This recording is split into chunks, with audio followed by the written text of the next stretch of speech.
Hello everyone, good morning India. स्वागत है आप सभी का जैनिक जी स्टडी चैनल के इतिहास के पन्नों में। आज के तारीख एपिसोड में गाइस, आज है 1 जनवरी और एक नया साल स्टार्ट हो रहा है। तो आप लोग एक रिजोल्यूशन अपने अपने लिए बना लो, अपने अपने काम के लिए बना लो, अपने अपने लाइफ और गोल के लिए बना लो। और आज से एक नए साल की शुरुआत में सिलेक्शन लेना है, ऐसा टारगेट करके चलिए। और एक लॉन्ग टर्म अचीवमेंट के लिए गोल जो होता है आप उसको डिसाइड करो, बट उससे पहले छोटे छोटे गोल्स को डिसाइड कीजिए कि आज हमें विद इन 3 मंथ और विद इन 4 मंथ मुझे क्या चाहिए। ठीक है, तो चलिए आज फिर हम जानते हैं कि आज के दिन यानी कि 1 जनवरी के विश्व के इतिहास में कौन कौन सी घटनाएं घटी। तो सबसे पहले हम शुरुआत करेंगे 1600 से। आज ही के दिन 1600 में स्कॉटलैंड जो है डिसाइड किया था कि हम 25 मार्च की जगह 1 जनवरी को अपना न्यू ईयर सेलिब्रेट करेंगे। आज ही के दिन 1700 में अगर हम बात करें तो वेस्टर्न यूरोप और इंग्लैंड को छोड़ करके जितनी भी कंट्रीज थी उस समय ग्रेगोरियन कैलेंडर को मान्यता दी और ग्रेगोरियन कैलेंडर को अपनाया था। आज ही के दिन 1776 की अगर हम बात करें तो जॉर्ज वॉशिंगटन जो थे, जो कि अमेरिका के प्रथम राष्ट्रपति बने थे, उन्होंने पहली बार यूएस के लिए अपना एक ध्वज फहराया था, फ्लैग होस्टिंग की थी। आज ही के दिन 1801 में अगर हम बात करें तो आयरलैंड के साम्राज्य का ग्रेट यूनाइटेड किंगडम में अगर हम बात करें, यूनाइटेड किंगडम में विलय हुआ था।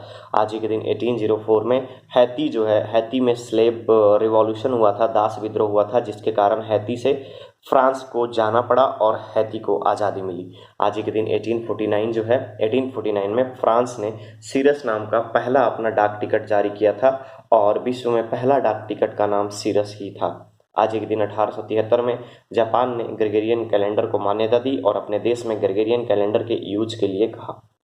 आज ही के दिन 1876 में ब्रास गुएरी रेड ट्रायंगल का अगर हम बात करें तो दुनिया का पहला ऐसा पंजीकृत ट्रेडमार्क बना जिसकी वजह से उसको एक इंटरनेशनल लेवल पे ग्लोबल मार्केट में एक रजिस्टर्ड और ट्रेडमार्क की मान्यता हासिल हुई।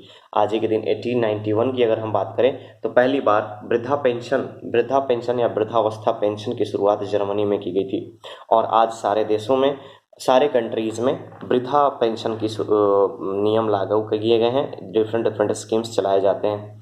आज के दिन 1925 में नॉर्वे की राजधानी जो थी वो पहले थी क्रिस्टियनिया, और क्रिस्टेनिया से हटा करके उसे ओस्लो पे शिफ्ट किया गया था। आज के दिन 1925 में अमेरिका ने पहला एयर कंडीशन ऑफिस, जो पूरा कम्प्लीटली एसी ऑफिस था, उसकी शुरुआत की थी। आज के दिन 1948 में न्यू जर्सी, जो कि अमेरिका की एक काउंटी है, उसने अमेरिका के संविधान को अपनाया था।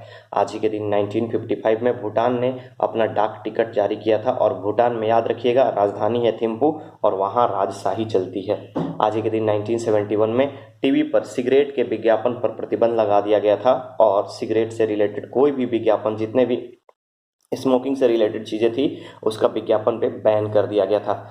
आज ही के दिन अगर हम बात करें तो 95 में ऑस्ट्रिया, स्वीडन, फिनलैंड जो थे, ये सारे कंट्रीज़ यूरोपीय यूनियंस के सदस्य बने थे और आधिकारिक रूप से यूरोपीय यूनियन में शामिल हुए थे। आज ही के दिन 1996 में एशिया में जापान के बाद सिंगापुर सबसे डेवलप्ड कंट्री की लिस्ट में आया और जापान के बाद अभी भी सिंगापुर का नाम आता है जो डेवलप्ड कंट्री है। आज ही के दिन 1997 में भारत और बांग्लादेश के बीच जल संधि हुई थी, जिसमें भारत से होकर के बांग्लादेश को जाने वाली नदियों के जल के डिस्ट्रीब्यूशन के बारे में बात कही गई थी। ये थी विश्व के इतिहास की घटनाएं। अब चलिए देखते हैं आज कौन कौन सा डे मनाया जाता है। तो जैसा आप सब लोग को पता है, आज न्यू ईयर डे सेलिब्रेट किया जाता है। साथ ही साथ आज कमिटमेंट डे भी सेलिब्रेट किया जाता है। आज ही के दिन कॉपीराइट लॉ डे भी सेलिब्रेट किया जाता है।